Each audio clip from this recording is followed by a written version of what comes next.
तो भाई वैसे तो Avengers infinity war original movie के अंदर जो टाइटन प्लेनेट है वहां पर जो अवेंजर्स है वे हार गए थे थैनोस से, जो कि भाई फिक्स्ड था, जो कि डॉक्टर स्ट्रेंज ने बताया भी था कि ये सब ऐसा ही होना है, जब भी जाकर वे एंड गेम के अंदर जीत पाएंगे। पर क्या होता, कुछ ऐसी अदर पॉसिबिलिटीज होती जिसमें वे जीत सकते थे। आज उसी के बारे में डिस्कस करेंगे। और अब ये मत कहना कि डॉक्टर स्ट्रेंज ने सारी पॉसिबिलिटीज देख ली थी और उसके हिसाब से वे हर एक में हारते। हाँ भाई हो सकता है, पर ये उन्होंने मूवी के हिसाब से प्लॉट बनाया था। पर हम बस रैंडमली सोच रहे कि अगर ये होता तो क्या पता जो अवेंजर्स है वो जीत सकते थे, अगर वो पॉसिबिलिटीज वाला गेम जो डॉक्टर स्ट्रेंज ना खेलता। तो सबसे पहले बात करते भाई थैनोस का हाथ काट देना। अब देखो ये पहली बार नहीं होगा कि किसी बंदे का हाथ काटा जाएगा पोर्टल के थ्रू। जो कल ऑब्सीडियन है उसका भी पहले ही ऐसे हाथ काटा हुआ। और कह सकते हो कि अगर ये सेम चीज जो डॉक्टर स्ट्रेंज थैनोस के साथ करता गॉन्टलेट निकालने की वजह, तो इसमें टाइम भी बचता और वे साइज को कर भी पाते। क्योंकि जब जो मेंटिस उसने थैनोस को पैरालाइज कर दिया था, उस टाइम पर उनके पास पूरा मौका था कि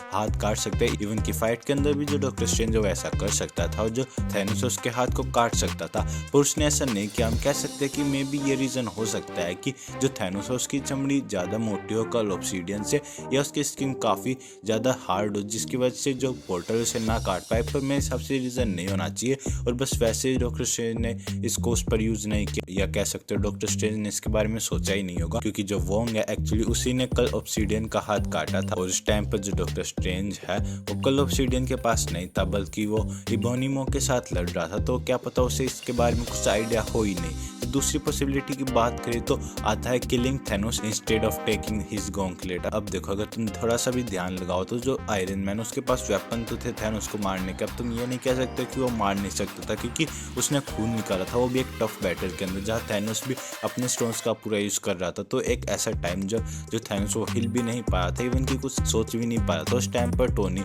कोई ऐसा वेपन बनाता जिसकी मदद से चाहे तो उसके हाथ कोई काट देता या उसको ही मार देता। उस टाइम पर तुम कह सकते हो कि जो अवेंजर्स है वो थैनोस से जीत सकते थे, क्योंकि वहां पर उन्होंने गॉन्टलेट निकालने में काफी ज्यादा टाइम वेस्ट कर दिया। जबकि वे इजिली तो नहीं, पर हाँ थोड़े एफर्ट लगाकर जो थैनोस है उसको मार सकते थे। पर तुम ये भी कह सकते हो कि जो अवेंजर्स वो किसी को मारते नहीं है, हीरोज किसी को मारते नहीं है, वो भी तुम कह सकते हो। पर जब आधे यूनिवर्स की बात हो रही है तो उन्हें ऐसा कर ही देना चाहिए था। तो तीसरे पॉइंट की बात करें तो आता है डिस्ट्रॉइंग टाइम स्टोन। अब देखो जो टोनी ने पहले बात कही थी कि अगर तुम चीज कोई मिटा दोगे तो बंदा कैसे ले पाएगा। अब देखो यहाँ पर अगर वे टाइम स्टोन को डिस्ट्रॉय कर देते तो थैनोस बिल्कुल लटक जाता, क्योंकि टाइम स्टोन के बिना वो टाइम को रिवर्स करके टाइम स्टोन को तो वापस ला नहीं सकता था, जैसे कि उसने माइंड स्टोन के साथ किया था वो कांडा बैटल के अंदर, जहाँ जो स्कारलेट विच उसने माइंड स्टोन को तो डिस्ट्रॉय कर दिया था। पर टाइम स्टोन होने की वजह से जो थैनोस है उसने जो माइंड स्टोन से रिवर्स करके वापस ले आया था। पर यहाँ पर टाइम स्टोन डिस्ट्रॉय हो जाता तो कैसे कर पाता, और इससे भाई उसका पूरा प्लान अटक जाता, जो कि अगेन भाई डॉक्टर स्ट्रेंज ने नहीं किया क्योंकि उनके कुछ उसूल थे। पर आखिर में फिर भी भाई एवेंजर्स एंड गेम के अंदर तो टाइम स्टोन डिस्ट्रॉय हो ही गया और अभी तक ऐसा कुछ असर उसका यूनिवर्स पर नहीं दिखाया गया। तो अगर उनके पास मौका था तो उन्हें पहले ही डिस्ट्रॉय कर देना चाहिए था उसको। पर अगर चौथी पॉसिबिलिटी की बात करें तो आता है किलिंग डॉक्टर स्ट्रेंज।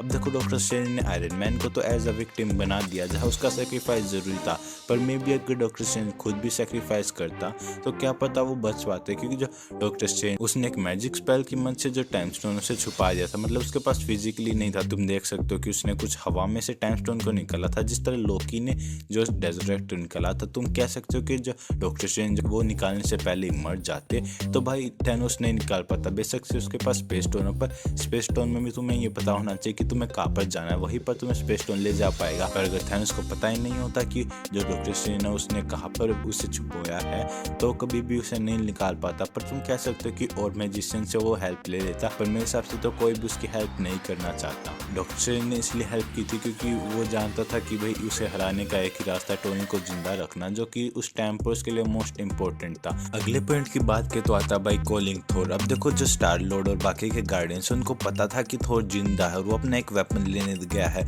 तो अगर वे टोनी को ऐसा बता देते और किसी भी तरह जो टोनी है और बाकी के लोग रॉकेट को कॉन्टेक्ट कर लेते और जो थोर है उसे अर्थ की जगह टाइटन पर ही बुला लेते, तो भाई थैनोस यहाँ पर लटक जाता, क्योंकि वो यहाँ पर स्नैप भी नहीं कर सकता था। तो जो थोर है उसके पास पूरा टाइम होता समझने का कि भाई पहले चेस्ट पर वार करेंगे और फिर उसके सिर को काटेंगे, तो यहाँ पर वो बैंगन को अच्छे से खत्म कर देता।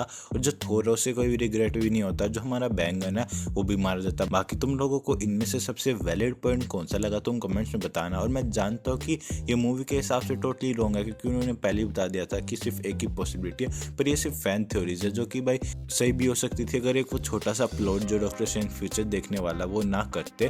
बाकी तुम्हारे इसके बारे में क्या थॉट्स है कमेंट्स में बताए बिना मत जाना, और वीडियो अच्छी लगे तो वीडियो को लाइक और चैनल को सब्सक्राइब भी कर ही देना ताकि फ्यूचर में और भी ऐसा ऑसम कंटेंट देखने को मिलता रहे।